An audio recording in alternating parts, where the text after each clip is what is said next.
What's up, everybody? Welcome back to the JR Wisdom channel. Thank you all for tuning back in, new and old subscribers. If you're new to this channel or just now viewing the videos, make sure y'all click the subscribe button along with the bell. That way you get all the notifications for all my upcoming content. Hopefully you like something. So today, bright and early, I'm going to be discussing a topic that was requested because I previously did a video on basically 5 things that a man should look for in a wife, or if a woman that he's with is already doing these things, he should wife her immediately. Y'all can watch that video if y'all haven't seen it. The link is in the description of this video. So, like I said, I did this video because a young lady commented on that video, and she says, okay, you have this video and another video, but you don't have anything, geared towards women and what women should be looking for in a man, so to speak, or what are some things that she should be, take notice of if she hasn't been. And I said, I didn't think about it, which I should have. I was like, yeah, I think I'll go ahead and do that one. But I just wanted to put out there, I'm not one to tell a woman who she should or shouldn't be with, or because everyone has their own taste and flavor or who they want. You can't tell anybody what they should want, but I'm just making this video more so of what I would advise my daughter when she becomes of age, or what I would tell her to look for in a man, or if I interview a man, that is wanting to marry my daughter. This is some things that I would, ask him, and questions I would ask him or look for about him. It's a woman's personal choice at the end of the day, even though, I do vet him, or, things of that nature. Or even if I had a relative sister, I would do the same thing. So a lot of these issues, many women, when it comes to dating or possible marriage, you get caught up in social media and what society tells you, how a husband should be or how a man should be. But at the end of the day, and this is where a lot of women run into trouble at, is that you don't determine what a real man is or what a real man should be doing for you. This is how a lot of women end up not married, or in, marrying for the wrong reasons, and it falls apart.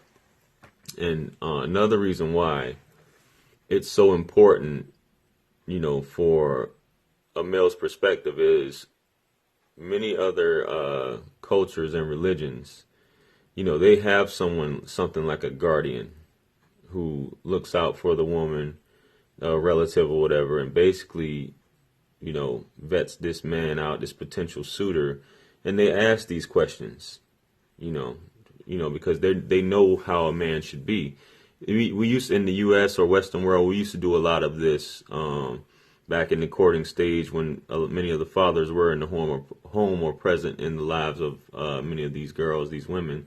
They would ask these guys, you take a religion like Islam, they have a guardian who basically vets the guy out, and basically if the guy fits all the criteria, then the guy moves forward. But it's ultimately the woman's decision whether she wants to marry this guy or not. He's just there to say, hey, this guy isn't about anything, or this guy doesn't even meet the basic criteria to marry you. And we've gotten away from a lot of that because of the glamour and vanity and social media and all this other stuff. So without further ado, I've compiled a list of 5, just like the other 5. Even though I only think personally 3 are detrimental, and many of you women are probably saying, well, how come you required 5 for a man? I mean, when a man is in search for a woman, but when a woman's in search for a man, how come there's not 5? Well, the reason why that is, and you can call me whatever you want to call me, but this is just my opinion, and obviously you're watching this video, so you want to hear. So, as I always say, men and women they're equal, but they're different, right? Men are the custodians of women. And I'll explain by saying they are the custodians of women. They're responsible for taking care of women, making sure they're safe, making sure that they're properly cared for, they're the protectors and the guardians of women.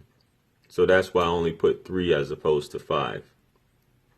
But I did add an extra 2 on there, which I think could go within the other. So without further ado, the first thing is that the man provides for you and yours. And when I say provides, that's shelter, i.e. house, apartment. He has a place for you to stay. He's not trying to stay with you. He has a place to stay that is sufficient for you and yours, i.e. you and, your children, or if you guys have children together, he has an adequate space for that.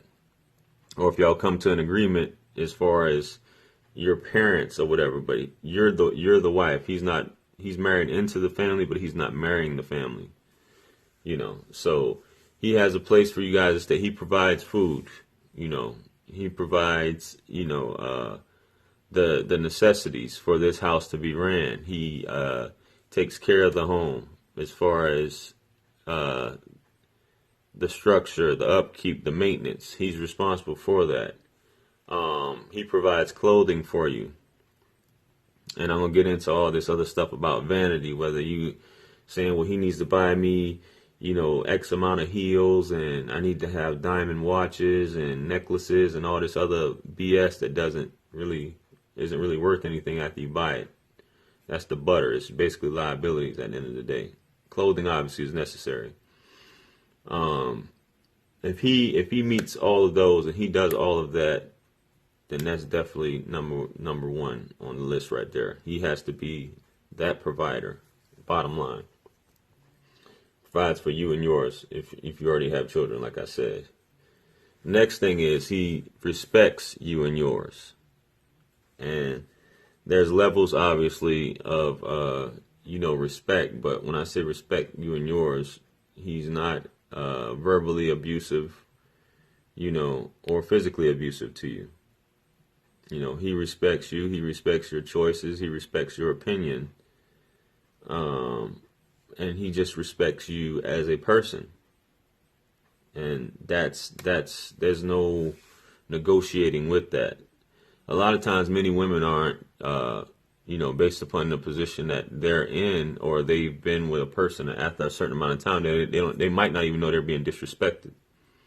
So he respects you, and that means as far as, no outside relationships, having sex with other women, all these things like that. So that's the respect concept, which is number 2. Number 3 is he isn't oppressive or controlling.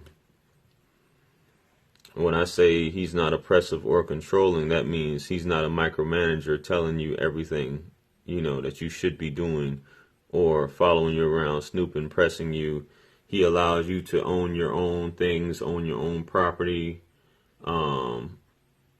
He allows you to work, be equal to him as an individual. But if you want to take, and this is within the confines of respect to him as well, within the marriage, and what's respectful to him, which that's where the understanding and communication comes in.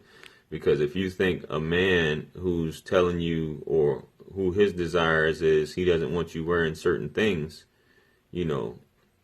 showing your body off to a certain extent, that's disrespectful to him, that he believes is disrespectful, but you see it as controlling, then that's where the communication comes in at. So this is within the confines of the relationship, of what is determined in your partner's eye as far as what is disrespectful. I mean, not disrespectful, but as far as what is really considered controlling. Your clothing, you want to show more skin, but he's not comfortable with that. That's another thing. But as far as basically saying you're not leaving this house, you're not getting a job, you're not going to do anything. I don't want you on the phone talking to anyone. I don't want you being educated. I don't want you doing anything like that and controlling your every move. And you know what I mean by that. That's completely different. You should be free because you're not anyone's property. But you are a union with this person. So this person is your mate. So those are things, that respect part comes in there. Now, those are the basic 3 as far as in a relationship with me. I added 2 others, which, like I said, these two others go hand in hand. The other two is I'll just get into them because it's kind of like one of them is a definite that goes into the respect part, but we'll talk about that. The next one I had was a man that's attentive. And when I say attentive, that means he's attentive to his wife's wants and needs. This is outside of vanity, outside of your vanity needs and things like that. He's attentive to your emotional needs. And some men, and this is where communication comes in, because some men might not be able to recognize a lot of these things. So don't expect a man to know everything as far as your emotional needs. But he's attentive when there is communication. If you breach the topic to him or bring it up to him, he is attentive to it. These other things, like he's supportive, he should be supportive of you as his wife. He should be motivational to you as his wife. But those are like, I see that motivational stuff and whatnot as possibly extra. But he should be supportive, complimenting you, things like that. That's a part of, the lovey-dovey thing. I don't think you would even, if a man wasn't complimenting you, I don't even know why you would be dating him or having him as a potential suitor if he doesn't compliment you. So that's why I kind of like didn't want to put that one in there. But being attentive, once you bring something to his attention that he's aware of, that he addresses it in a matter that pleases you, or that is basically constructive, at the end of the day, something that is constructive to that point. The last thing that I want to talk about, and like I said, I didn't want to make this video this long, is that this man is a protector. He protects you, he protects the family, and this means protecting the family financially, protecting the family from harm from the outside, protecting the family from failure, from financial hardship, and just keeping the family together. He has to be an all-around protector. He has to protect his woman from falling into despair, protect his children from those things on the outside, protect himself and his family as well as the property. So he definitely has to be a protector in my eyes. And if he fits all of those things, especially those first three I discussed, like I said, protection goes in with, could go in with a lot of these, but definitely those first three things, then by all means, he is marriage material in my estimation.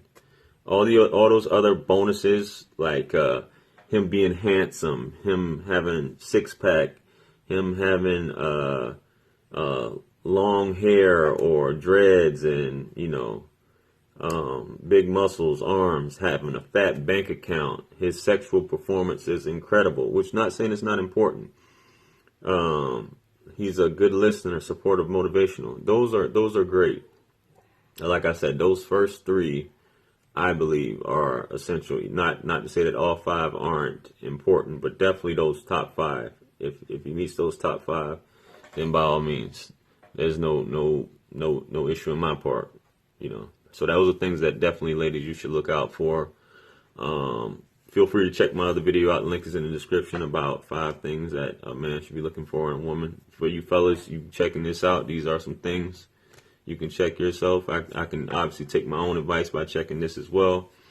Make sure if you like this content so far and you stuck with me, make sure you like the video, subscribe, share as well. Follow me on all social media. The links is in the description. Amazon, check me out on Amazon. The links are in the description. Throw a couple coins in the well of wisdom. Email me if you got any topics you'd like me to discuss or cover, or if you'd like to do a hangout shortly. And, remember, anything lost can be found again except for time wasted. And hope you guys enjoyed the video. And thanks for tuning in. Peace.